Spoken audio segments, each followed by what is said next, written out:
Hey guys, and welcome to my second XCOM 2 challenge run. The previous run I did was a lot of fun, so I figured I'd try my hand at a new challenge run. One that might be even more brutal than 100% accuracy.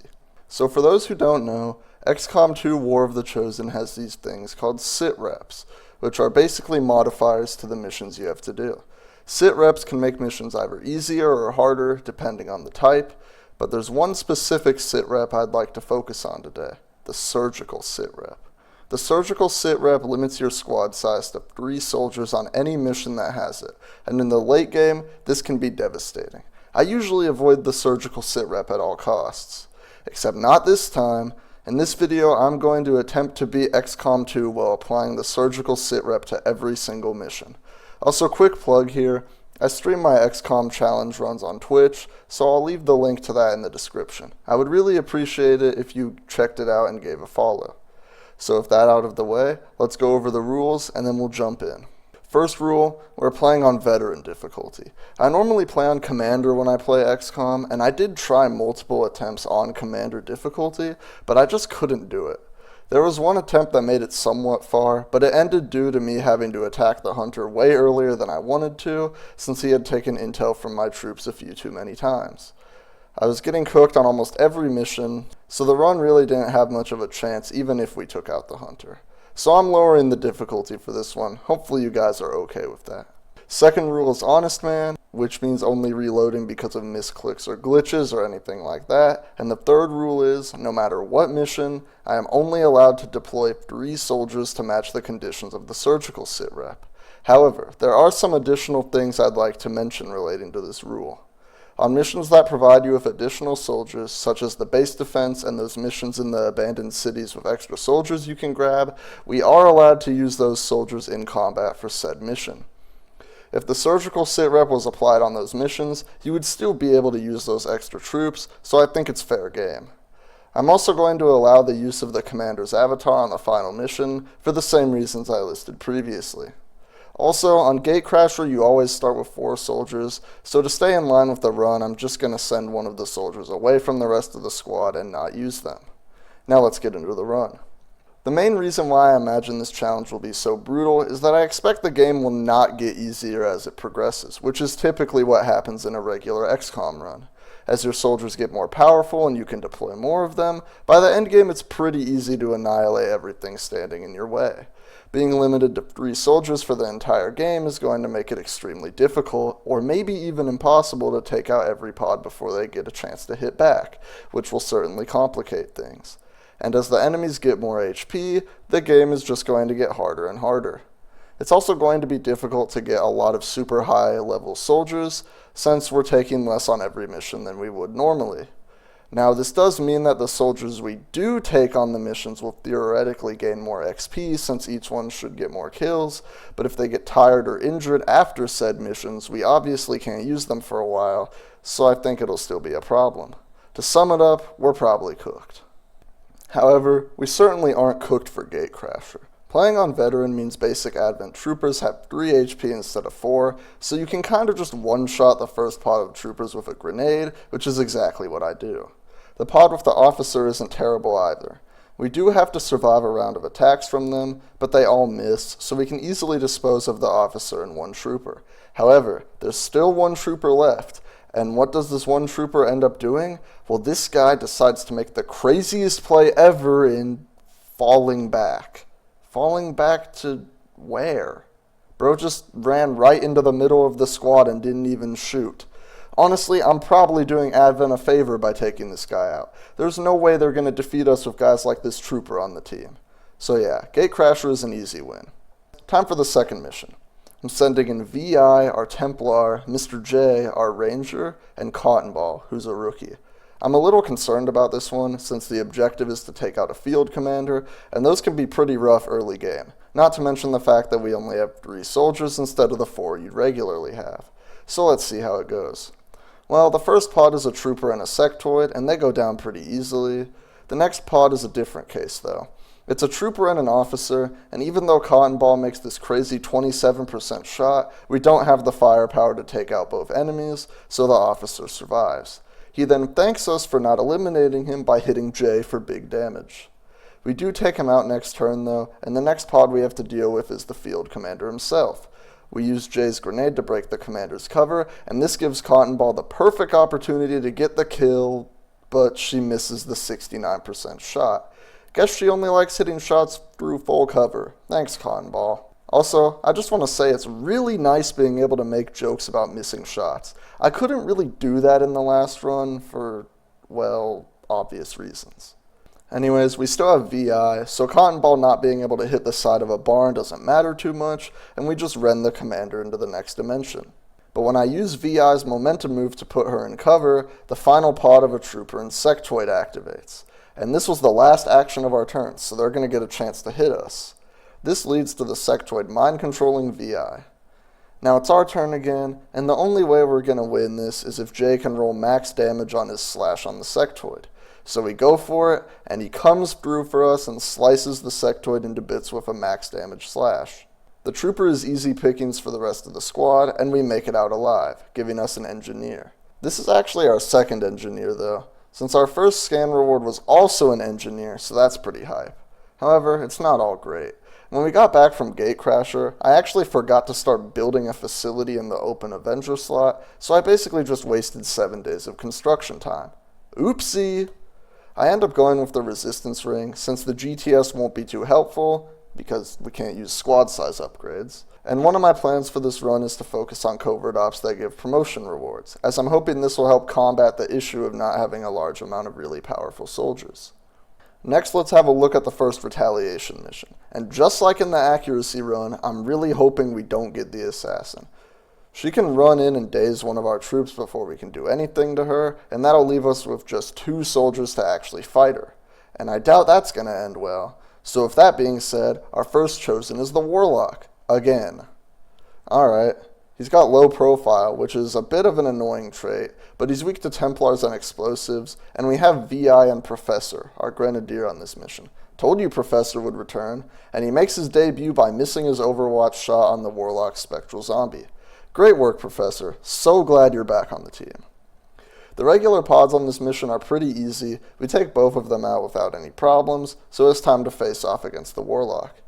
He does his usual thing of calling in a trooper and going for a Mind Scorch on VI, but since we're on Veteran, the Warlock actually doesn't have very much HP, so even without VI, we take out most of his HP and send him into his Spectral Bubble. Still not an issue though. We take out both the Lancer and the Warlock on his next turn, and the Hidden Faceless goes down easily too. All in all, a flawless victory, and I'm hoping the Warlock will be this manageable throughout the rest of the campaign. I do plan to build a mind shield or two so that our soldiers can't get mind controlled or panicked, because if that happens then we'll only have 2 who can actually fight. So I think once we get those built, the Warlock will be almost no threat. Let's hope I'm right. Afterwards we get the first supply drop. Our resistance orders are nothing crazy, but we do have one that doubles our ability points in combat, so that'll be pretty useful later on for giving our troops more abilities, and since we're so limited on the amount of soldiers we can bring, I'm hoping this will help us combat that, especially in the late game. If we even get there, that is. Shortly after, we get a research breakthrough for +1 damage on shotguns, and considering how much I love rangers, this is huge. Next up is our second guerrilla op, and this is a really important one. The dark event it'll counter if we win is Undying Loyalty, which gives Advent units a chance to come back as Psy zombies after they die. And considering the very limited size of our squad, we do not want more enemies to deal with on missions. You can see here I'm trying to get a cheeky grenade off on this first pod from beyond line of sight, but it turns out that was a bad idea, as we end up activating 2 pods with the grenade, and Professor is completely flanked by all the bad guys, so that's obviously terrible. Jay is able to take out one of the stun lancers, and we get some damage off on the priest with Haley, but that's all we can do. The enemy turn is pretty rough as a result. The sectoid from the pod we grenaded shoots Professor in the face, and the priest uses stasis on Jay, so we're only going to have 2 soldiers we can use on the next turn. Thankfully, the stun lancer accompanying the priest only targets the device we have to protect, so at least we don't have to worry about him. On our turn, Haley guns down the priest, and Professor actually locks in and makes this 42% shot on the sectoid, but he rolls min damage so it survives. Even when this guy hits his shots, it doesn't help. Thanks, Professor. The sectoid decides to throw its turn away by raising a zombie, so next turn it should be an easy kill, right? Well, we move in with Haley to finish it off, and that's all well and good, but when I move Professor to grab the loot, we activate the third pod. I honestly don't get it. How can Professor see this pod but not Haley? She's clearly closer to the bad guys than Professor, and she's out in the open while Professor is behind a wall. Whatever, that's just XCOM, I suppose. Anyways, we have another Sectoid and Stun Lancer to deal with, and Professor and Jay are only able to take out the Lancer, so the Sectoid survives to its turn and hits Haley with a flanked shot. But it actually doesn't crit, so she survives. Luckily on our next turn, Haley gets her revenge on the Sectoid, and that just leaves the Lancer from the original pods we were fighting. He's just been sitting there attacking the device for like 3 turns or something. And even after taking him down to 1 HP with Professor, bro continues to target the device instead of us. This guy really loves that device. His love for this device ends up being his downfall too. So on our next turn we blow him sky high and win the mission. That mission was pretty rough, and I'm surprised nobody died, but we did stop undying loyalty, so at least there's that. Some time passes where not much happens, and now it's time for the mission where you have to rescue the VIP and wait for the evac. I'm pretty scared of this one. It absolutely destroyed me on the commander run because I got overrun by the reinforcements and the hunter, and I'm worried a similar scenario will happen here. Well, things start off pretty terrible as we get a bad concealment blow on this pod with an officer and purifier. The enemies themselves aren't too bad, but I get a little greedy when I use VI's momentum move to grab the loot drop by the purifier, and we activate a second pod with a Sectoid trooper and another purifier, and on their turn they hit us hard. The Sectoid and trooper both take flanked shots on Jay, and he only survives because the Sectoid rolls min damage and the trooper doesn't crit. Speaking of Sectoids, we've been getting super lucky with them taking flanked shots on us and not critting. We definitely would have lost someone on the last Guerrilla Op if these guys were actually doing big damage with flanked shots like they were supposed to. Oh yeah, the Purifier sets VI on fire too, so that's awesome. We can't even do much to these guys on our next turn too. The only enemy we can take out is the Purifier thanks to Professor. VI is on fire, so I hunker down with her, and I hunker down with Jay as well. He's on 1 HP, and he's our best ranger, so losing him would be a huge blow to our squad's strength. Thankfully, the Sectoid only raises a zombie, and the trooper misses his shot on VI, and we can finally take these chuds out on our next turn. Oh, and remember how I said I was worried about being overrun by the reinforcements? Well, turns out there's nothing to worry about. We absolutely destroy these guys and make it out with no further injuries. Everyone does get a promotion afterwards, but Jay is wounded for 18 days, so we won't be seeing him for a little while. VI also gets promoted to captain. She's been on almost every mission, and that along with a few covert op promotions have really escalated her promotion rate. You know, having a captain this early would be really awesome if we could actually get squad size upgrades. Man, this run kinda sucks. Or maybe it doesn't. The next few missions go extremely well. We have another encounter with the Warlock, but we deal so much damage to him with Overwatch fire that as soon as he activates, he actually just goes into his spectral bubble, and from there he's an absolute joke. This guy really hasn't brought his A game for this run so far, I must say. The good times don't stop either, as we get a covert op to recruit a second Templar, and she has Bladestorm as a hidden ability. A Bladestorm Templar was the only reason I got as far as I did in the Hunter's Stronghold on the Commander run, and I think it's going to be essential for any chosen base assault in this run too. Being able to position a Templar to rend and finish off the enemy with Bladestorm is ridiculously powerful, and I think the run has a much higher chance of getting to the final mission. Now let's have a look at this next Guerrilla Op. There's a couple of things worth mentioning here. Number 1, we have mag weapons, so that's pretty awesome. Number 2, we have Claro, who's a lieutenant sharpshooter. She hasn't actually been on too many missions, but I've been sending her on lots of promotion reward covert ops, since I think a high-level sharpshooter will be essential once we get our hands on the Hunter's weapons later on. So with our new power spike, this Guerrilla Op should be easy, right? Well, the first pod goes down pretty easily thanks to an exploding purifier, but while fighting these guys, we did activate 2 turrets, and one of them hits Stormwalker, our new Templar, for decent damage. Another issue is the objective is super far away, so we spend a bunch of turns just moving up on it, and we activate a pod of 2 troopers and a Sectoid. The Sectoid survives, and on its turn another pod of a Muton and 2 more Sectoids join the party. Oh, did I mention we also have to hack the objective this turn or we lose the mission? Awesome. We obviously can't take any of these guys out, and we pay the price for it as Stormwalker gets reduced to 1 HP from a Sectoid flanked shot. Hey, at least we're gonna have 3 soldiers to take these guys out on our next turn. Oh, never mind, Cotton Ball gets mind controlled. Great. We do finish one of the sectoids with Bladestorm though, so now it's only a 3v2. Wow. I'm honestly surprised we survived that turn. The question is, can we survive another? We start by taking out the sectoid controlling Cotton Ball with Stormwalker, so we get her back for the turn, which is a good start. But we still have this Muton to deal with, and the only way we can kill it is if Claro makes a 46% shot. But being as goated as she is, Claro locks the flip in and blasts the Muton into paste with a big crit. You know, there's a reason I've listened to Bags as much as I have. Claro's just my goat. Anyways, there's still one sectoid left, so we take aim at it with Cotton Ball, but she's not goated like Claro and she misses the 48% shot. She does have a superior stock though, so we still get decent damage off.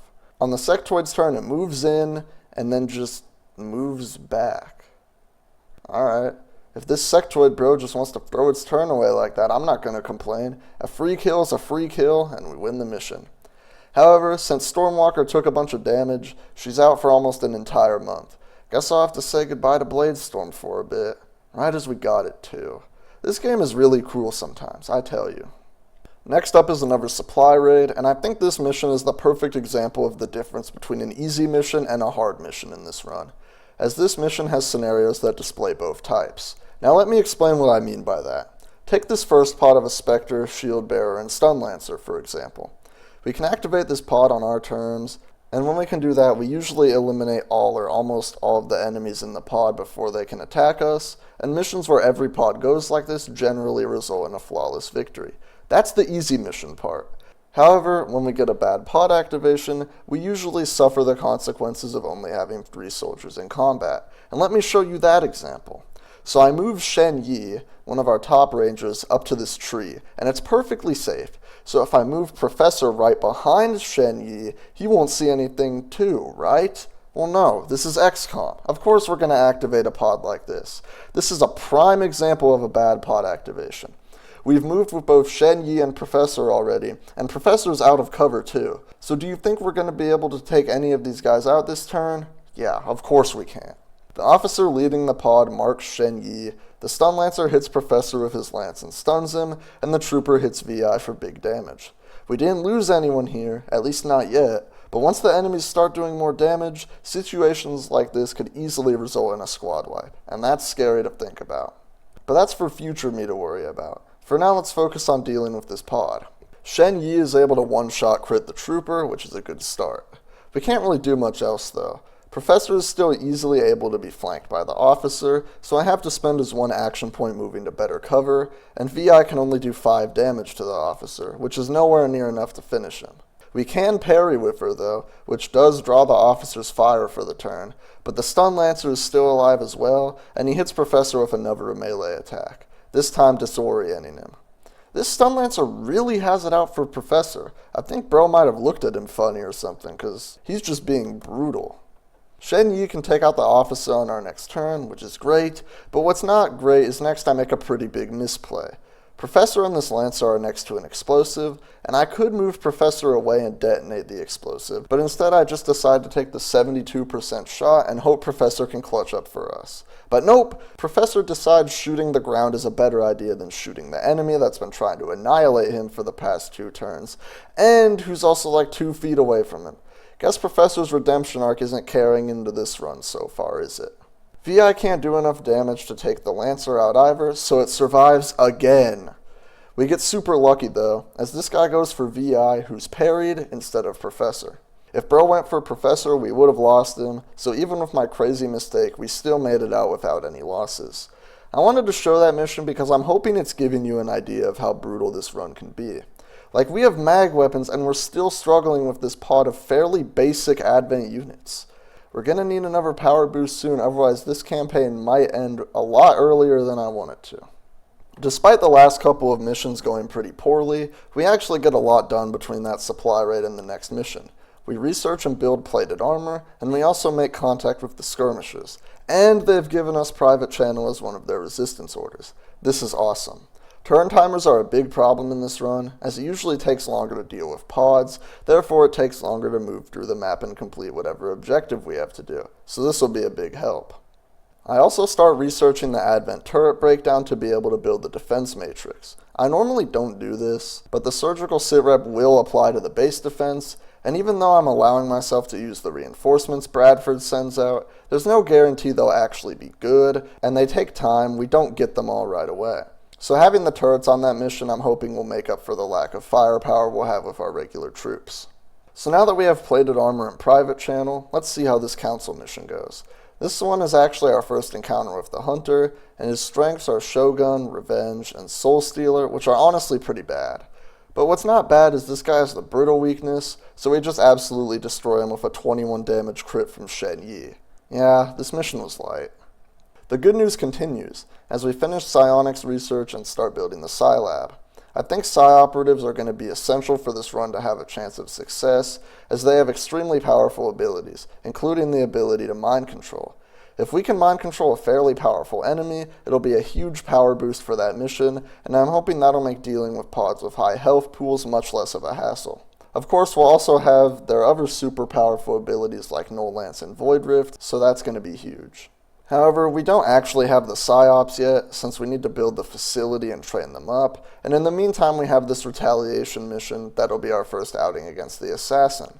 So we send in Claro, Vi, and Jay, 3 of our best troops, and just hope for the best. And sure enough, here's the Assassin. Her strengths are Mech Lord, Brutal, and Regeneration, which are pretty annoying, especially Regeneration. Our damage output is not the highest, so this ability is just going to prolong any fights against her, which is obviously a bad thing. Oh yeah, Berserkers are on this mission too. Almost forgot to mention that. The first one actually isn't too bad though. We activate them on their turn, and even though Jay misses his Overwatch shot, he actually hits the car next to the pod and it blows up, dealing big damage to all the enemies, which I thought was pretty funny. However, what's not cool is this next pod of 2 Mutons and another Berserker. They're too far away for us to do anything to them since our positioning is kind of buns, but that's not all. One of the civilians nearby is actually a Faceless, so now that's 4 enemies to deal with on the next turn. Actually, scratch that. The assassin shows up and hits Vi with her katana, so make that 5 enemies. Yeah, this one's an evac. This is not a fight we're gonna win, so we just gotta suck it up and lose the region. It does suck, but it's not as bad as losing our best soldiers, so we don't have much of a choice. We start recontacting the region we lost due to that mission, and while doing that the Psi Lab finishes, so we're going to be training up a PsyOp in the background now, which is awesome. I also upgraded a bit later on, so eventually the plan is to have 2 max level PsyOps, so we can usually take 1 on each mission, even if the other one is tired or wounded. However, it may all be for nothing.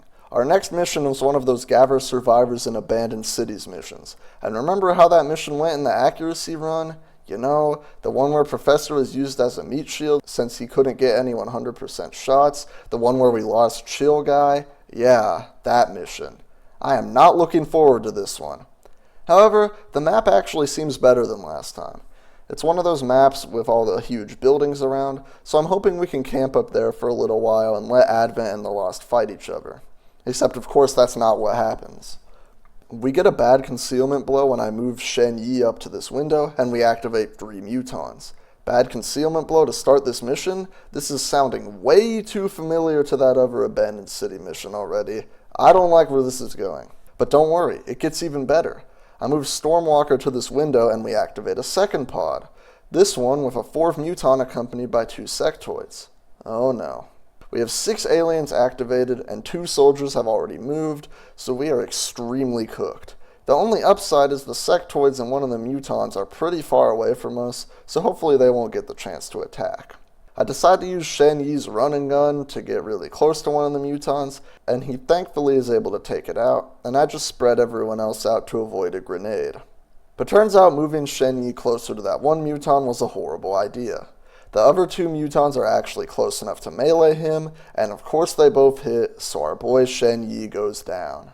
This is really bad. We're down to 2 soldiers, and one of them can't even effectively attack the Mutons because of the counterattack, so this is one of those situations I don't really see a way out of. There is one thing we can do though. Stormwalker has a grenade, so we can use that to blow up the balcony the Mutons are on, which sends them tumbling to the ground, and also brings in more Lost. And right now the only thing I can count on is Advent and the Lost fighting it out until both their numbers are lowered a good bit. So we're just going to camp in this building and wait it out. Except there's a big problem with that plan. See, there's more than one balcony that leads up to where we are, and one of the mutants figured that out and joins us in the room adjacent to us. Thankfully it was a dash, but now we gotta deal with this guy on the next turn. Oh, it gets even better too. One of the sectoids decides to raise Shen Yi as a zombie, and that means we aren't going to be able to recover his body and keep the utility items he was carrying. He had a mind shield and our only set of Talon rounds, and thanks to this sectoid we've just lost the only chance we had of recovering him. Okay, now it's our turn, and we've got to take out this mutant. Unfortunately, he's behind high cover and we have no more grenades, and we can't melee without risking the counterattack. But we do have Claro, and since she's the GOAT, she actually makes 2 back-to-back 57% pistol shots, bringing the mutant down to 2 HP. I try moving Stormwalker in to see what the auto pistol chance is, but it's only 61%, and Claro's third shot is 57%. We've gotten lucky on the first 2, but this is XCOM. I'm not trying to push that luck, no way. There is still a solution though. Claro does have a flashbang, so I use that on the mutant, which disables the counterattack and leaves Stormwalker free to rend the mutant and finish it off. We're in the clear, at least for now. However, a few Lost decide to dash up to the building with us, so we have to take them out on the next turn. It's not a big deal, but since we don't have any more grenades, they're just going to keep coming, and we can't really do much about it. Now surely things can't get any worse, right? Well actually, they can. One of the sectoids climbs up to the balcony and mind controls Stormwalker. This is literally the worst thing the aliens could have done. Now we're down to just Claro, who can't deal good damage without moving, and we don't have line of sight on the sectoid. So we're just going to have to survive 2 turns of dealing with mind-controlled Stormwalker. She hits Claro for big damage, and this is why the enemy mind-controlling a Templar is probably the worst thing they could do. Rend always hits, so if you can't tank the hits, then you're just cooked. I really should have given that mind shield to Stormwalker instead of Shen Yi, but can't change the past. However, there is a small glimmer of hope. Claro has a medikit, so we use that to heal up and then run to new cover. As long as she can survive one more rend attack, we'll be good, since by then the mind control will wear off. Oh yeah, there's also 2 more Lost in the room with us. Almost forgot to mention that. So now it's the enemy turn, and Stormwalker moves in and starts shooting the Lost. Wow, this is great. Except for the part where her auto pistol does a minimum 4 damage due to a breakthrough, so she just one-shots both Lost and then rends Claro again, bringing her down to 1 HP. I am so glad we brought that medikit. Only problem is, Claro is going to be on 1 HP for the rest of the mission, and we've barely made any progress towards the evac, so it's going to be rough. There are a few things we can do though. We can stand the VIP at one of the ladders leading up to us, so now the Lost and Advent will have to take a longer way to reach us, and Stormwalker can get her revenge on that sectoid by rending it into oblivion. And honestly, not much happens after that. We spend an eternity camping in the building, using Stormwalker's Bladestorm to take out the Lost that just keep funneling into the building, until eventually it seems like most of them are taken care of, and we start to leave our safe room. Although it wasn't really that safe, but it's still safer than being outside. However, the rest of the mission actually goes off just fine.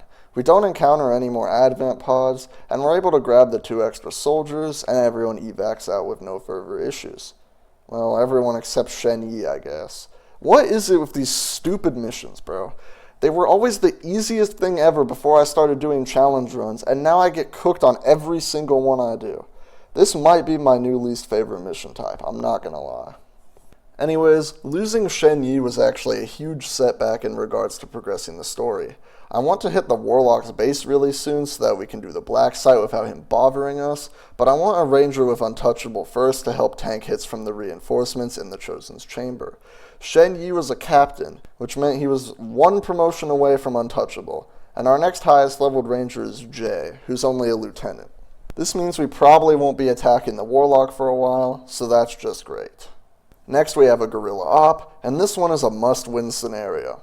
The dark event it'll counter is Wild Hunt, and the last thing we want is the Chosen showing up on more missions, so we can't allow it to trigger. Everything seems to be going well. We take out the first 2 pods easily enough, but when we move in to grab the objective, we activate the final pod of an Officer, Lancer, and Trooper. We use a grenade with Professor to take out their cover, and then move Jay in to finish the officer with a flank, but he doesn't crit. Thanks, Jay. You're just the best. Really glad we have you instead of Shen Yi. Yes, so awesome. We can use VI's Volt to finish the officer, but if Jay had taken him out with his shot, we could have used Volt on someone else, so still not great. Jay takes big damage from the Lancer and gets stunned, which is honestly pretty deserved, and the Trooper grenades VI and Professor. Now it's our turn again, and I decide we need to go all in and move Professor out of cover to get a flank on the Lancer. Should be an easy one-shot crit, right? Nope! Professor actually rolled min damage instead of critting. I think he's been hanging out with Jay too much, I'm not gonna lie. There's no way my GOAT Professor is this washed without some kind of influence like that. We're able to hack the objective and finish the Lancer with VI, but the Trooper still lives, and Jay only has one action point which he has to spend reloading instead of actually being useful. So the Trooper gets another turn and hits Professor with a big 7 damage crit. Maybe Professor should be hanging out with this guy instead of a bum like Jay. Oh, and speaking of Jay, he moves in to take out the Trooper, and now he gets the crit. Of course it's when we don't need it that we actually get it. Jay, you suck. That was a terrible performance from the team on that final pod. There was no reason they should have been able to damage us as much as they did, but oh well. We won, stopped Wild Hunt, and check out our reward. Like, dude, just look at this guy. This man, Keith King, is the definition of aura farming. Maybe he'll be able to make up for Jay's recent incompetence. Guess we'll just have to wait and see.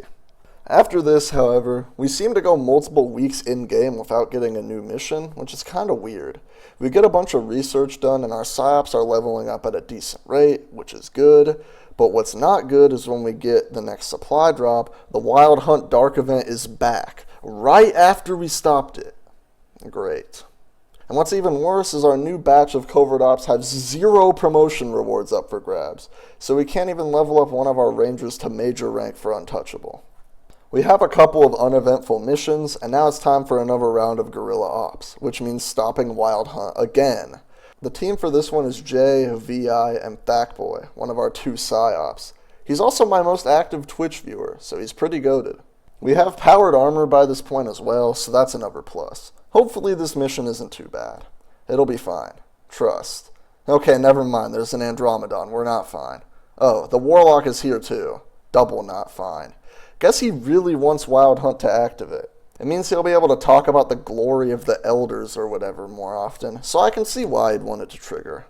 We're able to stasis the Andromedon thanks to Thackboy and take out the Muton thanks to Jay rolling good damage. The Warlock calls in a Chrysalid on his turn, which is bad, but his Mind Scorch fails on VI, so we're good there.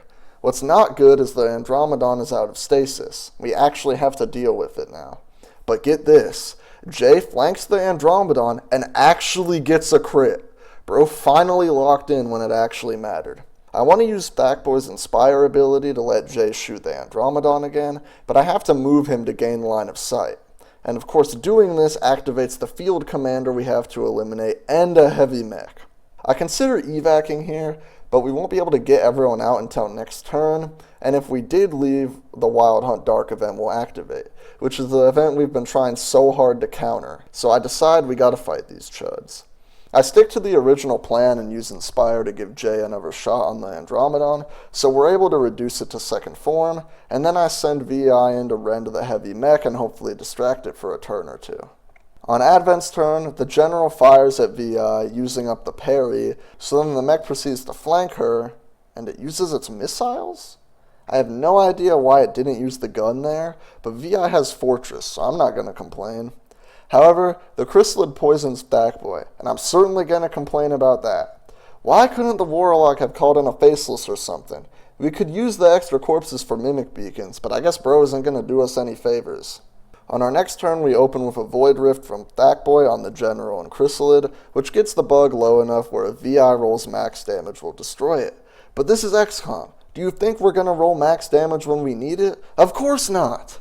So it's all up to Jay to make this 74% shot on the Chrysalid, and he actually lands the shot. Maybe Jay's finally turning things around, and if so, this is definitely the mission to do it.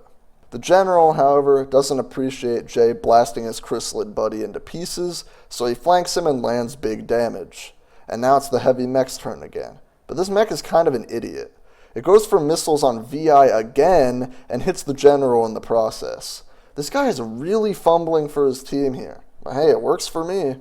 Except we've run into a big problem on our next turn.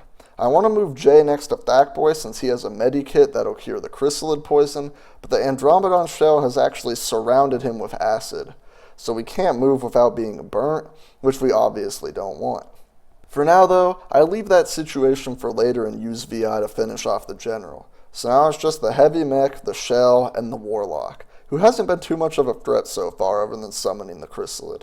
I then move Thackboy to stasis the mech, and hunker down with Jay to try and tank the punch from the shell. Thankfully the hunker down strat works, and the Warlock's mind control fails on VI. I think I've given her a mind shield, but I can't really remember. Anyways, the acid from the shell is finally gone, so Jay is free to run over to Thackboy and heal him up with the medikit. VI rends the mech and parries to draw its fire, and Thackboy takes aim at the shell, dealing max damage, and then his hair trigger activates. Thackboy is low-key carrying this mission. Really glad to have him here.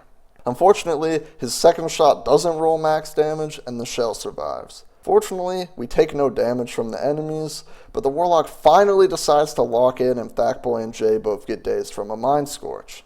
VI can revive them, but then they have to use their single action point to move to cover. The mech then moves in, and I'm hoping it'll target VI who's parried, but nope, it shoots Jay instead, bringing him down to 1 HP. We are so lucky that mech didn't crit. Losing another high-level ranger would be catastrophic at this stage, and it could cost us the run. Oh yeah, the Warlock mind controls Thackboy too. Guess he's still locked in. We can bounce back on our turn though. VI can rend the Warlock to get him low enough to retreat into his bubble on the next turn, which will break the mind control. And Jay, well, Jay just has to run to full cover and hunker down to avoid the mech. And believe it or not, everything goes according to plan. The mech has to use 2 actions to reach Jay, and the Warlock goes into his bubble. We take out both Spectrals on the mech on our turn, and then on the next turn we rend the Warlock into the next dimension with VI, and with that, the mission is won. That was one of the toughest missions of the campaign so far, but thanks to the team locking in, we still managed to make it out alive and counter Wild Hunt again. Sorry, Chosen. Maybe if you're lucky, we'll have to stop it a 3rd time. After the next supply drop, we finally get a covert op that gives a promotion, so we send Jay out and he comes back as a major. So we finally have Untouchable.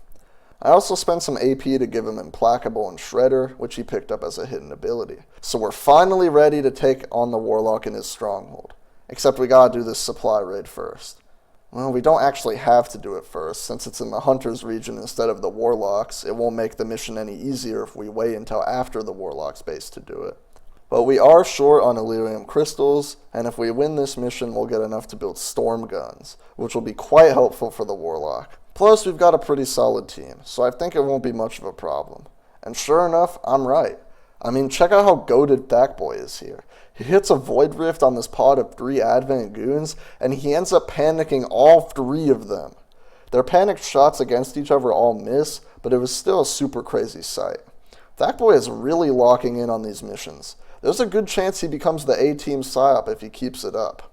Oh, also, on the next turn we use Fuse to blow up the panicked officer's grenade, which blows up the forklift it was standing next to as well, absolutely decimating him. A bit overkill, but sometimes you gotta go for the funny. However, there is a problem. Having only 3 soldiers means grabbing the loot crates is kinda hard, especially during combat, so Advent is actually lifting a lot of them out, and like I said earlier, we need those Elerium crystals. So I start moving the squad towards the left side of the map since it has a lot of crates, and with our second to last action, we activate a Sectopod and a bunch of Advent goons. We can stasis the Sectopod, but that doesn't stop the Purifier from throwing a firebomb on our whole squad along with detonating this giant explosive we're next to. It doesn't stop the mech from using its missiles on the squad and blasting Claro to the Shadow Realm. It doesn't stop Thackboy from dying to burn damage when our next turn rolls around. Didn't I say this mission wouldn't be much of a problem? Yeah, obviously this is an evac situation. VI is still alive, and she actually took no damage because of Fortress, so we throw down the evac zone, and I move VI to try to pick up Claro's body, and we can't. How awesome. Oh, and the mission still counts as a win since we got a few of the crates. So the game is telling me this mission is a win when we lost 2 of our best soldiers and a bunch of gear, and we only got like a third of the crates? Yeah, I'm not buying that. Screw you, XCOM. We've lost Claro, who was our only colonel, and I'd also given her an aim PCS and superior scope right before this mission, so those are gone too. And we've lost Backboy, one of our 2 psyops. This was absolutely devastating. And the worst part was, it was easily preventable. All I had to do was not worry about the crates as much and take things slower, because like I said earlier, we can't handle bad pod activations. Standing everyone next to that explosive was probably not the best idea either. So I can't even blame the game being stupid for this one. It's all on me. We already don't have many powerful troops to begin with, and now look at the barracks. We're in late August, and we only have 4 soldiers at captain rank or higher, excluding our second psyop. If we take another loss like that, it's probably game over. Hey, at least we've got the storm guns, though. That was definitely worth the lives of our 2 top soldiers. Definitely. 100% certain.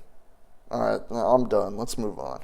So now that we have our upgrades, we might as well try to take out the Warlock. The team for this one is Bubblegum, our second psyop, Jay, and Stormwalker. I'm hoping to use Bladestorm to take out the Warlock on his turn, as well as helping manage the reinforcements so we can focus on the sarcophagus. And the strat for these chosen base missions is we're going to take the first area super slow, and wait for all our abilities to cool down after each pod. That way we have everything at our disposal when we get to the next one. It's a really boring and really drawn out strat, but having only 3 soldiers on these missions is just horrible, so it's kind of the only option if we actually want to survive. And sure enough, the strat does indeed work. At least until the last pod, where a Purifier and Met get some damage on Stormwalker and Jay. But thankfully it isn't that much, and with that, we head down the elevator to face off with the Warlock. The pod waiting for us in his chamber is 2 chrysalids, and they're pretty easy for us to deal with, so that's all good, and here comes the Warlock. He's actually pretty light though. Jay gets a big crit with his Talon rounds that also shreds, and while Stormwalker is initially too far away for a rend, we can use Bubblegum's Inspire ability to give her an extra action, which takes the Warlock down to just a few HP, which we Bladestorm into oblivion on his next turn. Oh yeah, his 2 faceless buddies he called in get chopped up too, which is awesome. There's now nothing on the map, so we can spend a whole turn shooting the sarcophagus before the first batch of reinforcements warp in, which consists of 2 officers.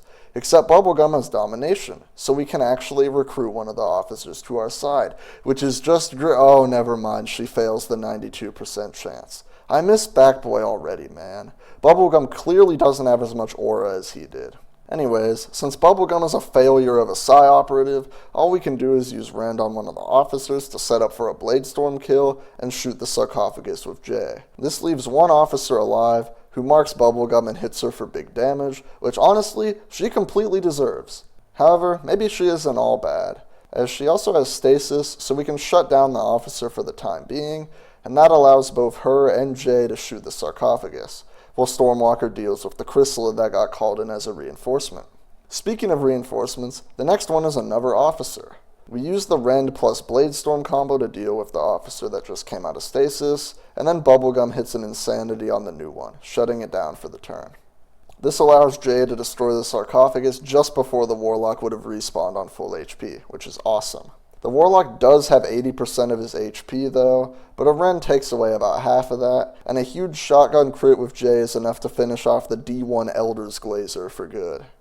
And even though everyone got wounded, the mission still wasn't that terrible to pull off, which gives me a big confidence boost for the other chosen bases. Surely if we can do this one, we can do the others, right? Right?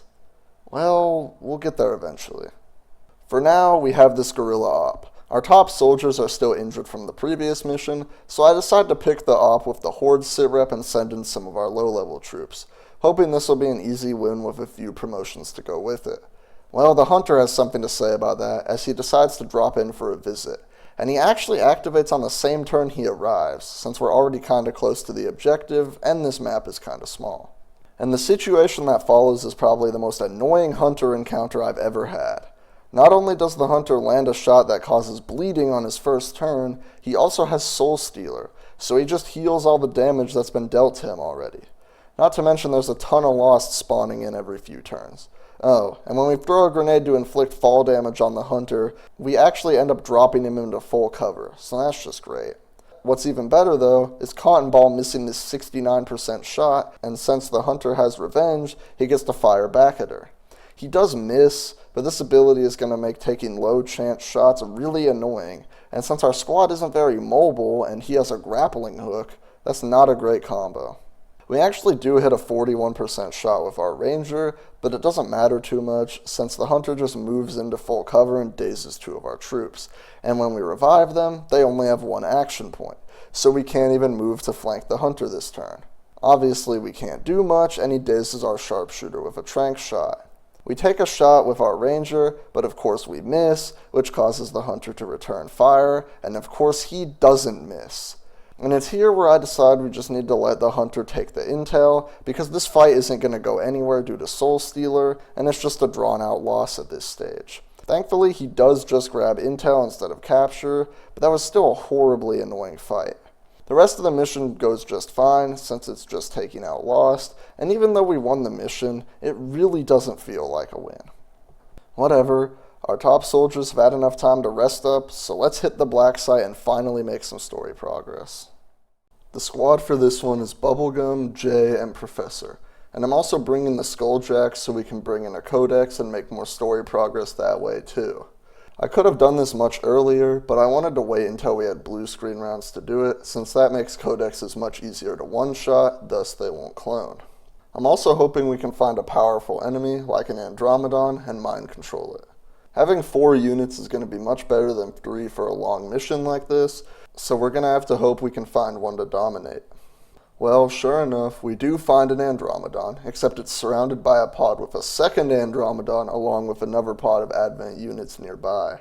So we spend almost 10 minutes just wandering around the area, trying to get to a position where we can deal with one Andromedon pod without activating anything else, and we finally get that scenario with this Andromedon plus a shield bearer. So now all we have to do is make the 82% chance domination with Bubblegum. Only problem is, it's Bubblegum, and a high chance domination. And if you recall the Warlock's base, that isn't a great combo. Bubblegum, you are the worst. Maybe I should start calling her Bubble Bum from now on. So now I've got to deal with these chuds with just Jay and Professor. I go for a 57% chain shot with Professor on the Andromedon, and he actually hits the first shot, but unfortunately misses the second. So thanks to Professor missing, all we can do is slash with Jay and hope the Blade Storm finishes the bulky boy off. And sure enough, Jay comes through for us and reduces the Andromedon to second form with a Blade Storm attack. The shield bearer just pops the shield, and next turn we can take him out, but the Andromedon shell manages to fall back. And turns out it fell back to the other Andromedon pod, so we activate them after a few movement turns. By this point, Bubblegum's domination is cooled down, so we go for the 82% chance again, and this time we get it. It's good that we got it the second time, but I seriously might have to take Bubblegum off the A-team after this one. That first pod was so close to cooking us. Anyways, it takes a few turns, but we take out this pod without any problems, and now with our new Andromedon friend, we move into the building and are greeted by the pod of a mech and 2 troopers that always spawn in the building. Except these guys are basic enemies, and we're doing this mission in September, so this should be easy, right? Well, turns out our mind-controlled Andromedon is just as incompetent as the person mind-controlling it, and it misses its 80% shot on the mech.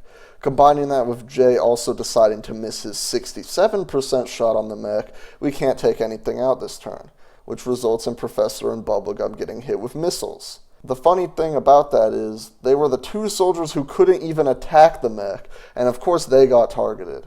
That's XCOM, baby. Thankfully, our Andromedon locks in and destroys the mech next turn, but the troopers are just too far away to deal with, so we just set up an Overwatch trap. Except on the alien turn, that pod of Advent soldiers I mentioned earlier patrol into us, and this Stun Lancer just gets executed right out of the gate with a shotgun blast from Jay, which is pretty wild. However, one of the troopers apparently was besties with that Stun Lancer, so he gets really mad and hits Jay through his cover and poisons him too. There's a dark event active that gives Advent Venom rounds, so that's how that happened. Now it's our turn again, and the squad finally locks in and we annihilate everything except the officer, which we stasis so we can skulljack him next turn to bring in the codex. We even take out one of the troopers with a missed shot, since Professor has a superior stock, which does 3 damage on misses. So I thought that was pretty funny. Next turn we skulljack the officer, and the codex that gets summoned may be the dumbest codex ever. It runs to possibly the easiest spot for it to get flanked, and its stupidity rewards it with a shotgun blast to the face from Jay. Didn't even need the blue screen rounds for that one. We keep moving towards the vial, and encounter the final pod of 2 mutons and another Andromedon. Don't think I've ever seen 3 of these guys on the Blacksite before, but then again I normally do the Blacksite much earlier than September, so maybe this was expected. Our positioning is pretty bones, so all we can do is stasis the enemy Andromedon, and our Andromedon takes some hits from the mutons. Professor lobs a grenade to destroy the cover around the enemy Andromedon, and we also soulfire it with bubblegum. And here I'm thinking it'd be pretty cool to have a sort of Andromedon v Andromedon battle. But of course when I move our Andromedon in, we don't have line of sight on the enemy one. Yeah, we don't have line of sight on it when it's just standing in front of us. So I just decided to acid bomb the mutons instead, but because we couldn't take out the Andromedon with our Andromedon, Jay has to do it, which leaves one of the mutons alive, and it melees Professor for big damage, which is just totally unfair. Professor's been taking so many hits this mission, and yet he's the most reliable and competent soldier we have on it. Well, life isn't fair, I guess. Thankfully, next turn we take everything out, and we even have our Andromedon destroy the shell of the enemy one. So we did still kind of get our cool Andromedon 1v1, which is nice. The rest of the mission is light. We grab the vial and make it out before the reinforcements can do anything, and with that, we finally made progress on the story. We're still nowhere near winning though, so can't celebrate too early here. Next up is a council mission in the Assassin's territory, and remember how that last mission in the Assassin's territory went? Yeah, we're doing the Reaper strat for this one. We're going to try and grab the VIP while staying in concealment for as long as we can. And the best way I can describe this mission is bizarre. We get to where the VIP is, but there's a pod with a gatekeeper blocking the way, so we go take the long way around and then remote start an explosive next to the pod in an attempt to get them to move out of the way. And then on the alien turn, the gatekeeper decides to use its AoE attack on what's left of the pod, plus a bunch of civilians. Also, the area around the building is super foggy for some reason, which is really weird and kind of just adds to the bizarre feeling this mission had. What's even weirder though, is that up-throttling kicks in and the gatekeeper moves right next to our Reaper. But that's not the weird part. The weird part is that even though we're in a tile that'd reveal us, we still have our concealment. I decide we need to just try and run to the VIP and then book it to the evac, so we do that and lose our concealment, but the gatekeeper just sits there. We start moving with the VIP, and then on the next alien turn, the gatekeeper just zooms right by us and sits outside the building. What is going on? Shouldn't this guy be attacking us? I mean, I'll take it, I guess. The gatekeeper's psi zombies do move towards us, though, but they're too far away to attack, so we just keep running. The gatekeeper's weird behavior doesn't stop there, though. It moves toward our Reaper, readies its AoE, and then fires at an area where all it does is eliminate one of its own psi zombies. Next turn, the VIP makes it out, and our Reaper can move far enough away where he doesn't have to survive that many attacks from the enemies, and we evac out safely. That mission was just so weird. Everything about it just felt kinda off, if that makes sense. We did win though, and the assassin didn't show up to interfere after we lost concealment, so that's great. Now that that's out of the way, let's have a look at this guerrilla op. And remember that one soldier we got as a mission reward, Keith King? Well, he's on this one. And remember how I said he was the definition of aura farming? Well, he's clearly living up to that as he just executes the hunter with his repeater. If that's not aura farming, I don't know what is. Oh yeah, he has death from above as a hidden ability too, so even more aura points for him. We get a next council drop, and this one does not have aura. The assassin has gained melee immunity as a strength, which means we can't Bladestorm cheese her when we assault her fortress, and this has me really scared. Fighting the assassin with 3 soldiers is already hard enough, and we just lost a critical method of doing damage to her. We are so cooked. Speaking of the assassin, our next mission is another council mission in that one region she controls. So it's time to repeat the Reaper strat. It should be even easier this time because it's a dark VIP mission, so we can just blow them up and then run to the evac, hopefully while staying concealed the whole time. Well, we blow up the car with the VIP, also damaging a pod, and then on the enemy turn, this pod of Advent goons just walks right into us, and we get spotted. And since the enemies from that first pod were activated from the explosion, they get to attack and we get cloned by a Spectre, so we lose our Reaper. The mission still counts as a success though since we got the VIP. But now if we get more missions in that region, we're going to have to resort to a different strategy. If you know, you know. So we're in the clear for now, but get this. The very next mission is a retaliation in that exact same region. The game really wants me to see the assassin, and since we've had multiple missions in her region without her showing up, surely she's going to be here, right? We send in a bunch of low-level units to deploy and then evac out, but it actually turns out we didn't need to, since the assassin doesn't even show up. I thought Chosen were supposed to show up every 3 or 4 missions or so, but I guess not here. We obviously can't take on the regular enemies with this squad, so we still evac. And I don't even bother remaking contact with the region, since if I do, the game is just going to give me another stupid mission there. And like I said earlier, we are not trying to fight the assassin. So the past few missions have been pretty rough, but now it's comeback time. Let's head over to the Hunter's base and take him out. I don't really care too much about getting his weapons since we no longer have a high-level sharpshooter, but he's almost at max level, and taking him out will allow us to do the Forge mission without him intervening. We gear up Bubblegum, Jay, and VI, and head out. The strat here is the same as the Warlock's base. We're going to take everything super slow and wait for all abilities to come off cooldown before moving forward. And just like the Warlock's base, it works just fine, and we make it to the elevator taking no damage. The pod waiting for us is a Muton and Archon. I go for a 67% chance domination with Bubblegum, but it's Bubblegum. You think she's going to make that? Yeah, why would she? Even though Bubblegum sucks, Jay and VI can pick up the slack. Jay takes down the Muton, and VI gets a lucky stun on the Archon, so we just take it out on the next turn. So the Hunter warps in, and he decides to take cover right next to Jay. I don't know about you guys, but if I was the Hunter, I personally wouldn't take cover next to a Ranger with rapid fire when I have the brittle weakness. Except turns out the Hunter has nothing to worry about since Jay misses the first 92% rapid fire shot like a bum. VI is able to rend the Hunter to finish him off, but we could have used her auto pistol to attack the sarcophagus if Jay actually hit both rapid fire shots. We can still shoot it with Bubblegum, but that's it. The reinforcements are pretty tanky too, consisting of a mech and officer. I decide we're going to abandon shooting the sarcophagus for this turn to deal with these guys, that way we don't get overwhelmed later.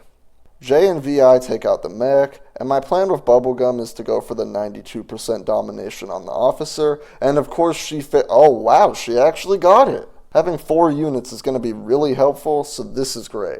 The reinforcements aren't great though. They're even tankier than last time, consisting of another mech and a Spectre. But turns out VI is actually super locked in this mission, and we score a lucky stun on the Spectre, shutting it down for the turn and allowing Jay and Bubblegum to both fire at the sarcophagus. The reinforcement is a Berserker, but it makes the mistake of running towards Jay and gets blade stormed and set on fire. The mech also makes a pretty stupid play. Instead of taking an easy flanked shot on our officer, it decides to use missiles on VI, who parries it, but the missiles also damage the Spectre. So this guy is sabotaging his own team just for the fun of it, apparently. On our next turn, our officer friend finishes off the Spectre, and VI hits a rend on the mech, and we get a 3rd stun. The RNG is insanely on our side this mission, which is weird, because this is XCOM. That's not how it's supposed to work. Jay fires at the sarcophagus, and Bubblegum finishes off the Berserker. I could let Jay blade storm it, but that has a chance of missing, and if the Berserker knocks Jay out, we're going to be super cooked. So better safe than sorry in this scenario. However, we couldn't damage the sarcophagus much due to the tanky reinforcements, so the Hunter comes back on full HP ready to go again. Except that doesn't really matter when Jay can just execute him with a repeater activation. Jay is probably the most inconsistent soldier I've ever had. He has these crazy lock-in moments like this, and other times where he just completely fumbles, like that rapid-fire miss earlier. This lets VI and Bubblegum both shoot the sarcophagus, and it takes another turn, but we do finally end up destroying it. We still have Jay's turn left though, so I decide to just set him on Overwatch to try and get some damage on the Hunter when he warps back in. And I'm just going to show you what happens here. Get that chosen with everything we've got. Okay, can we kill you please? Oh, come on, Jay. Bro, there's no way that happened twice in a row.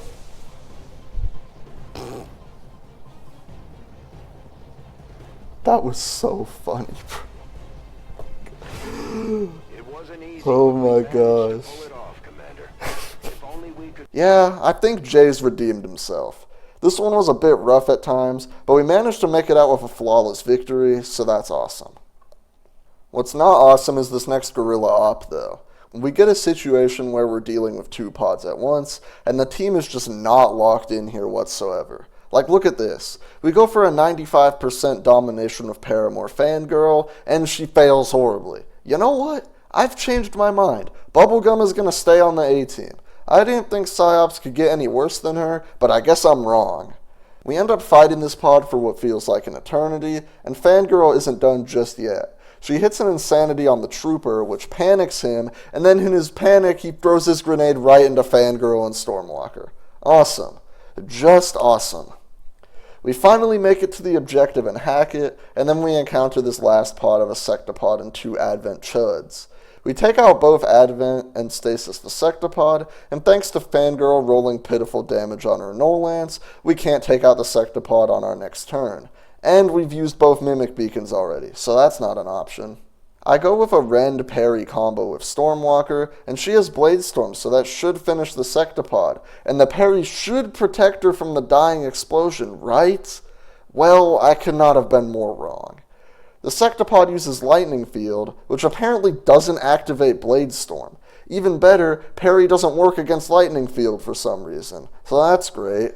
So when the Sectopod begins to take its second action, then our Blade Storm activates, but it turns out parry also doesn't protect from the dying explosion, and we lose Stormwalker. I don't understand any of that. Parry works against grenades and other explosive attacks, so why doesn't it work here? That's honestly pretty stupid, but Stormwalker might have been cooked either way. If we momentum moved, the Sectopod could have easily just flanked her, and that would have killed her too. So we've lost our Blade Storm Templar. That's just great. However, things may not be as bad as they seem. We get a scan reward that'll give us a soldier, so I head over to grab it hoping for a max level sharpshooter, and look at that. The RNG is on our side once again, and that's what we get. Not only is Sophia here a max level sharpshooter, but she rolled some insane hidden abilities, such as Shredder and Untouchable. This might be the power boost we need to finally tip things in our favor. Except right after that, the RNG goes back to screwing us, and the game gives us another council mission in another region housing the assassin. And remember how I said we might have to employ the use of a different strategy on these missions? Well, it's that time of year again. Time to send in the Special Operations Squad 3-man edition. So how do you think it's going to go? Yeah, we activate basically the whole map at once and get absolutely destroyed. We actually almost get close to breaking the VIP out of the vehicle too, but unfortunately the Special Operations Squad was once again not up for this special operation. Seriously, man. I'm so sick of always getting missions in the Assassin's region. She hasn't even shown up yet, despite having done like 4 or 5 missions in her area. Every time we get a mission in her region, I kind of throw it away because I'm too scared to fight her and lose our good soldiers. But then every time she just doesn't show up. She's the master of psychological warfare, apparently, because damn, she's really cooking me without actually cooking me. So what's the solution to this? Well, we're going to try and take her down once and for all. And words could not describe how nervous I was for this mission. If we win, we're probably good until the end game, and if we lose, then it's game over. So we load up Bubblegum, Sophia, and Jay, our 3 best soldiers, and head towards our doom. Or maybe we'll win. Who knows? I guess we'll find out. Well, the first area is a breeze. We just do our strat of waiting for the abilities to cool down before facing new pods, and it goes very in our favor. We head down the elevator, and the pod waiting for us is a mech and shield bearer. We almost take them both out, but the shield bearer survives, and I've left Bubblegum flanked because I'm thinking, oh, he'll just use the shield, right? Well, no. This chud decides to go out with a bang and it hits Bubblegum for decent damage. Wow. Even when I leave my troops flanked and a shield bearer is the only enemy left in a pod, they still almost always go for the shield, at least in my experience. So this was a bit of an unpleasant surprise. And even better, this room has no elevated positions, so no abusing death from above with Sophia either. Things aren't looking great so far, I'm not gonna lie. Not much we can do about it though, so let's get this over with. We activate the assassin, and I spend a while trying to tile scan for her, but no luck, so we just set the squad on Overwatch and hope for the best. Well, the assassin runs in and hits Jay without his Overwatch activating, which is weird since she doesn't have Overwatch immunity. Maybe her attack ignores Overwatch anyways? She calls in 2 heavy mechs, which is quite bad, but when she runs away, our other 2 Overwatch shots activate? They both hit, which is great, but I'm still kinda confused about this. If anyone's got any clue how this works, let me know in the comments, cause I'm pretty stumped. So the assassin is pretty low, but both mechs are on Overwatch, so we gotta deal with that first. Luckily, we have Sophia, who with the power of lightning hands and cereal, is able to remove both Overwatches and even scrap one of the mechs. This allows Bubblegum to safely move towards Jay to revive him, and one of the mechs drops some loot where we move, and look at this! Apparently this mech was the most stacked mech ever. I don't think I've ever seen 4 loot items from one individual enemy before. Wild stuff. So we revive Jay and use his one action to destroy the other mech, which means no damage to the assassin, unfortunately. However, fortunately, she goes for a harbor wave. And even more fortunately, Bubblegum resists it and Jay's Untouchable triggers against it. I didn't know Untouchable worked against attacks like that, but very good to know. And now with our full squad available to target the assassin, she goes down easily with a big crit from Jay. We do crazy damage to the sarcophagus too. Sophia hits it with fanfire, and Bubblegum gets to shoot it twice thanks to a crazy hair trigger activation. The RNG this mission is kinda insane, I must say. The reinforcements are 2 codexes, which is actually pretty annoying since we don't have many effective ways to one-shot them, so I guess the RNG is gonna go back to being kinda buns for a bit. And it's not done yet. We move in with Jay to shoot one of the codexes in the face, and the crit chance is 90%, and of course Jay doesn't get it. And even better, he actually rolled 10 damage, which brings the codex to 2 HP, which of course lets it clone. Thanks, Jay. Sophia can sorta make up for Jay's mistake by finishing one of the codex clones, but there's still 2 of them left, so we really haven't made any actual progress. I decide to throw down a Mimic Beacon with Bubblegum, since it's super easy for codexes to flank with Teleport, and I don't want to take any more damage in case the assassin gets to attack again later on. And look at this! The next reinforcement is another codex! Again, the RNG for this mission is absolutely insane. Thankfully, this turn Jay can actually land the 90% chance to crit, and down goes 1 codex. I then decide we need to take out the sarcophagus before the assassin regens to max HP, so we shoot it with Sophia and then use Bubblegum's Inspire to allow Sophia to shoot it again. This means 2 codexes are still up, but I move Jay out of cover, hoping he'll make an appealing target for these guys since he has Untouchable. Oh, and guess what the next reinforcement is? Yeah, another codex. This is stupid. I guess these codexes are compensation for the lack of priests this run, cause they're definitely almost as annoying, that's for sure. Fortunately though, using Jay as bait works, and 1 codex wastes its turn shooting him and the other drops a Psy-Bomb. On our turn, Sophia takes out 1 codex with lightning hands, and then we land the fatal shot on the sarcophagus, which is incredible. We stasis one of the 2 surviving codexes and use a Mimic Beacon on the other since we don't have a high enough damage output to one-shot it, and with that, the assassin warps back in. I try tile scanning for her on our next turn, but I can't find her, so I just move Bubblegum to a random spot, and there she is! Apparently tile scanning doesn't work on the assassin, as I knew I hovered over that tile with someone else, but it still said I could move there. Good to know, I suppose. So we run Jay in and use a rapid fire to finish the job, and with that, all 3 chosen are gone. That was a stressful one, and the RNG was really up and down, but we powered through and made it out with only a few injuries. Now all that's left is to finish all the story stuff, and then we're good for the final mission. While our top soldiers are resting though, we get a round of guerrilla ops. And remember in the accuracy run where we sent Professor in just to evac out and activate Wild Hunt, which was completely useless since all the Chosen were gone? Well, we do the exact same thing here. Only difference is the Dark Event is made whole instead of Wild Hunt, and we have a Resistance soldier join us for this incredible task. We've grabbed the Resistance order that gives us a chance of a Resistance fighter joining us for a mission. I figure the chance of having a 4-person squad is going to be pretty helpful, even if the Resistance fighters are basically rookies. Also, yes, this does align with the Surgical rules. These guys can still show up on missions with that Sitrep, so in my opinion, it's completely fine for the challenge. Figured this would be a good time to mention that. Anyways, Professor buys us enough time, and we head over to the Psionic Gate. I decided to do this one first because we have the Assassin's Katana now, so the chrysalids are no issue, and we also need a Gatekeeper shell to build the level 3 Psyamp. Yeah, we're still rocking level 2 Psyamps in late November. Kinda crazy, I know. This time I decided to bring 2 Psyops, in Bubblegum, our usual one, and Ohio Blood, one of our Psyops in training. We also have Keith King, aka the Aura Farmer, to deal with the hidden chrysalids. We've also got a Resistance soldier on this one, so I'm thinking if we can pull off 2 successful dominations, we could actually run a 6-unit squad in the Surgical challenge, which would be pretty funny. The mission, for the most part, goes pretty well. We start with this pod of a Codex and some Advent Bros, and Keith King has Death from Above, so he's able to annihilate the entire pod on his own. Like I said, this guy's the Aura Farmer.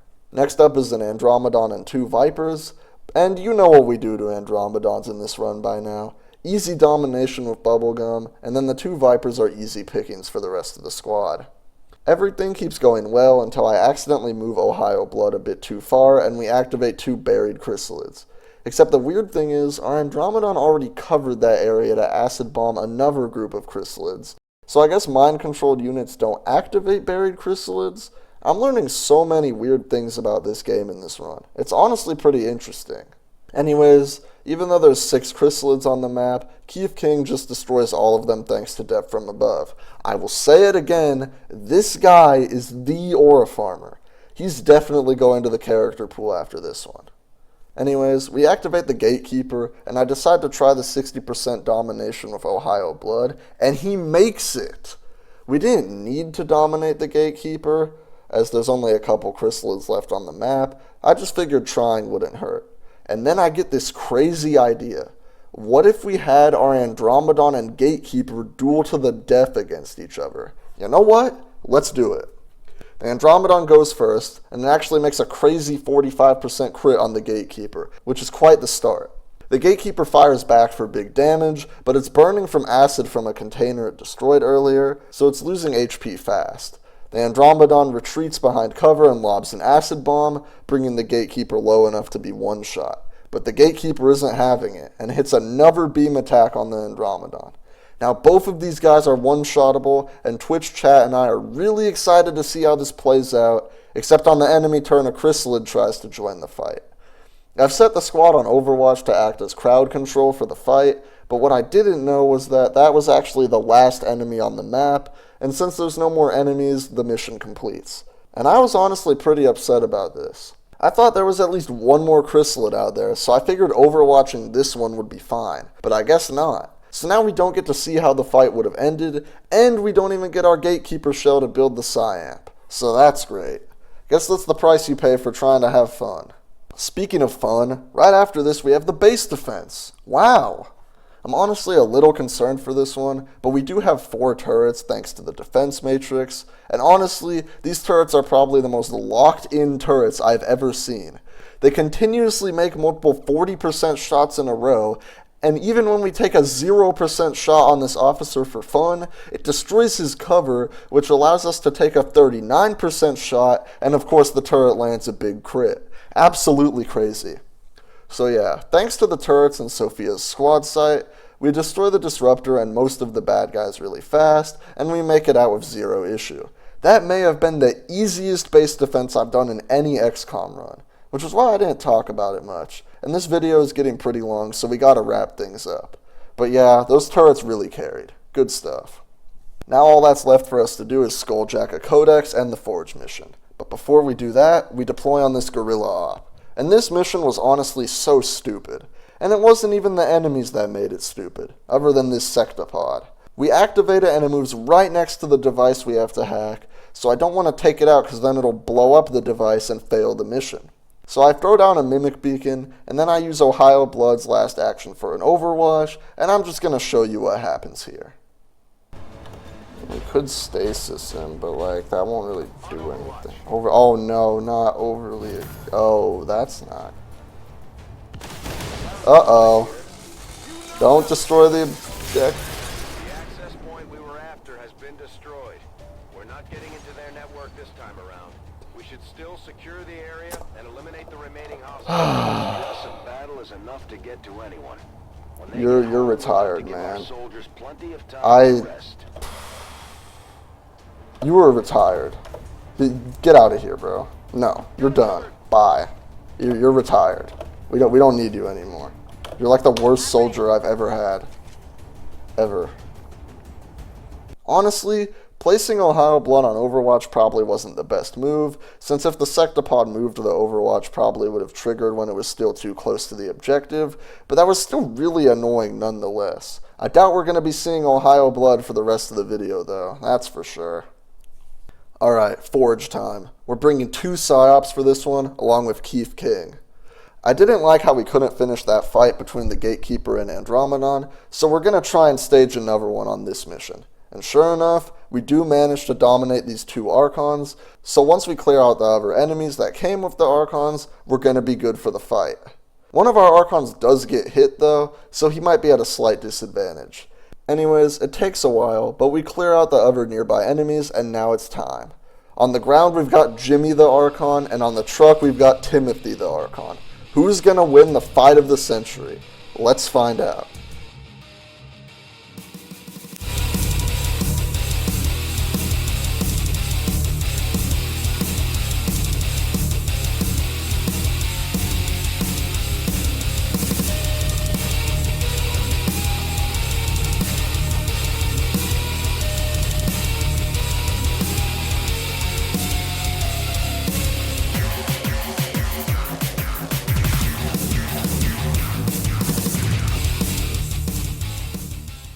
That was crazy. Timothy might be the most locked in Archon I've ever seen. Bro started at a disadvantage with missing HP and still managed to clutch up the victory in the final hour. Have you guys ever had mind-controlled aliens fight each other? It's honestly really entertaining. And if you know you're going to win the mission, you might as well give it a go. I had a ton of fun with it.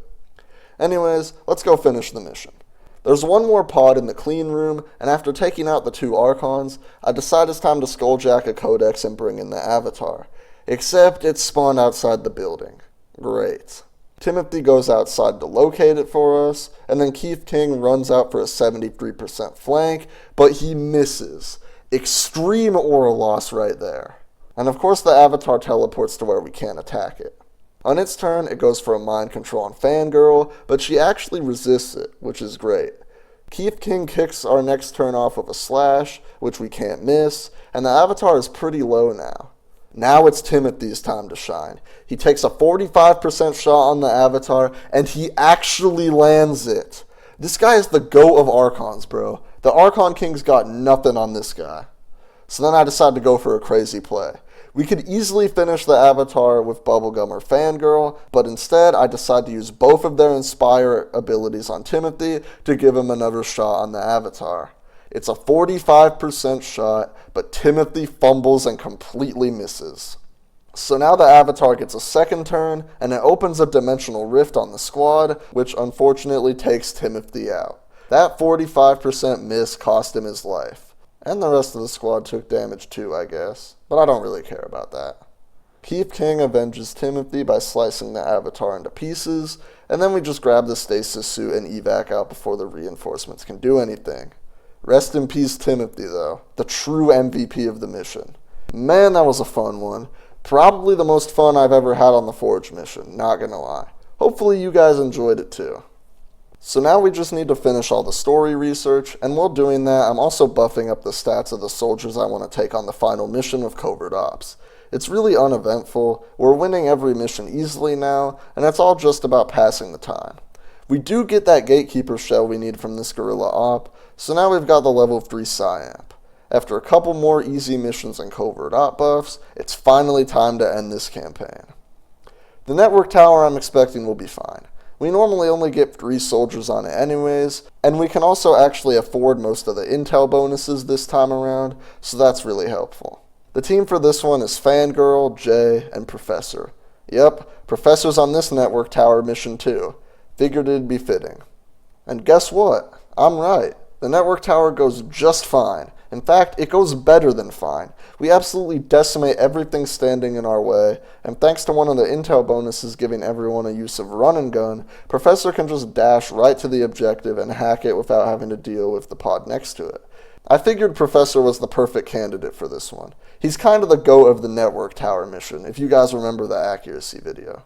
Anyways, super easy win. Let's move on. Alright, final mission time. We're bringing Bubblegum, Keith King, and Sophia. Bubblegum and Keith have a max level bond, and Sophia is just kinda OP, so I figured this team is the best chance we're gonna have at winning this. So here we go.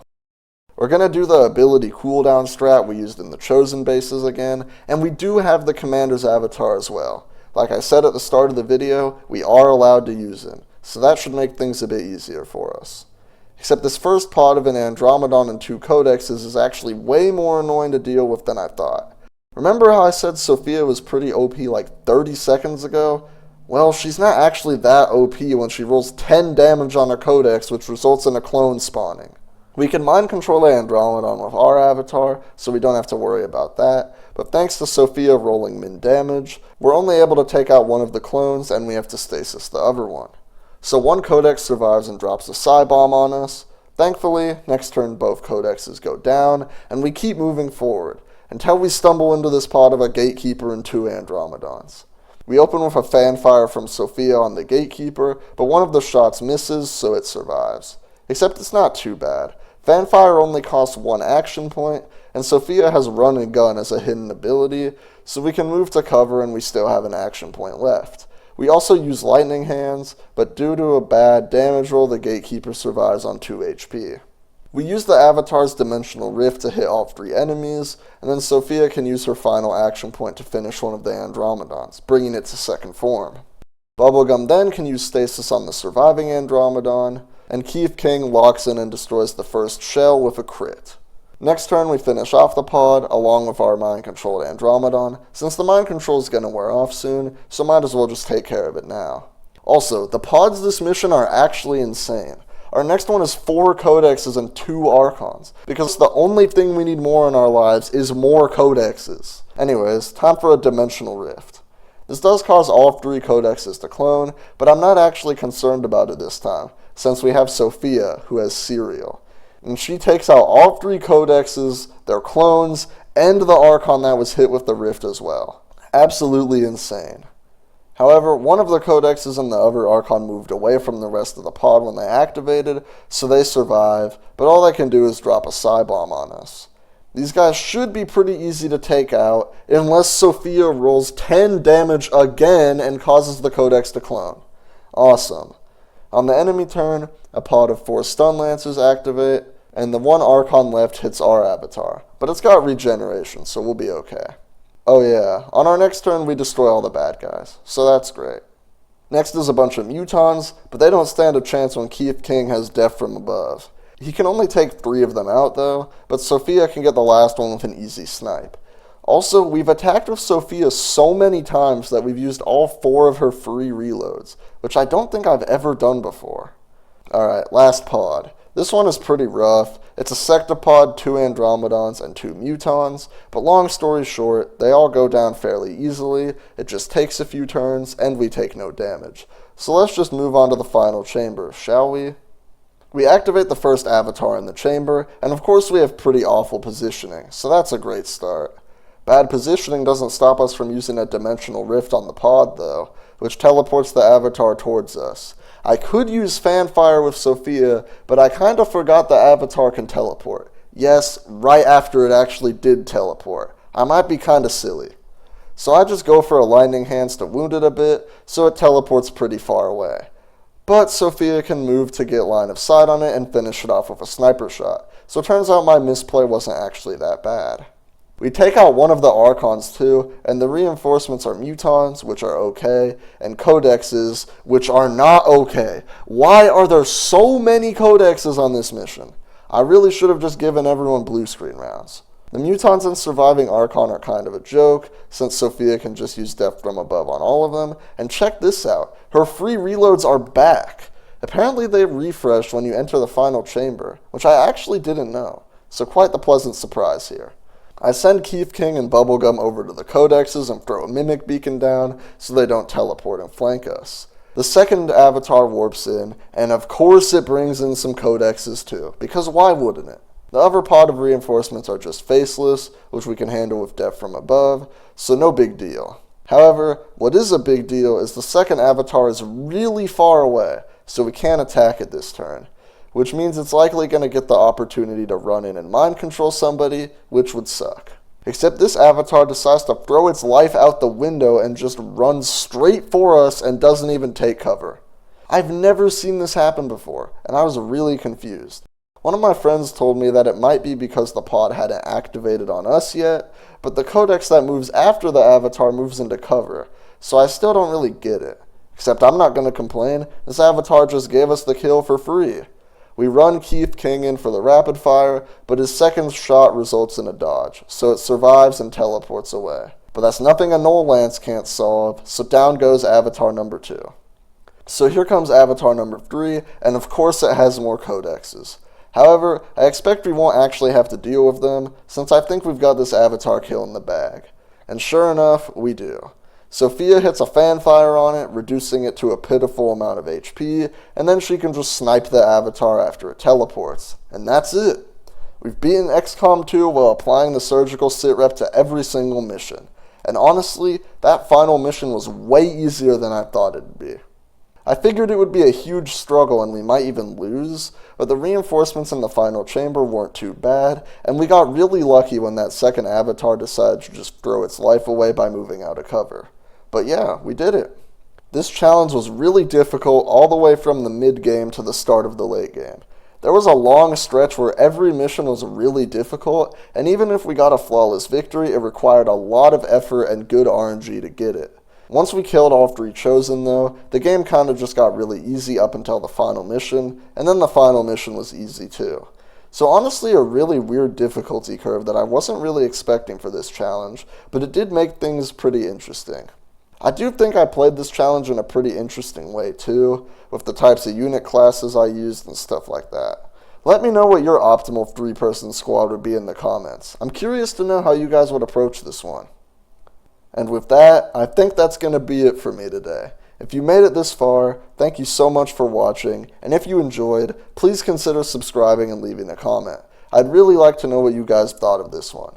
I also did stream this entire run on my Twitch, so I'll leave a link to that in the description if you want to check it out. A follow would be much appreciated. One final thing, if you have any challenge run ideas you'd like me to try, like solo class runs or some other kind of challenge, let me know. I'm kinda out of ideas, so anything is helpful. So thanks again for watching, and I will see you guys in whatever video I make next. Have a good one.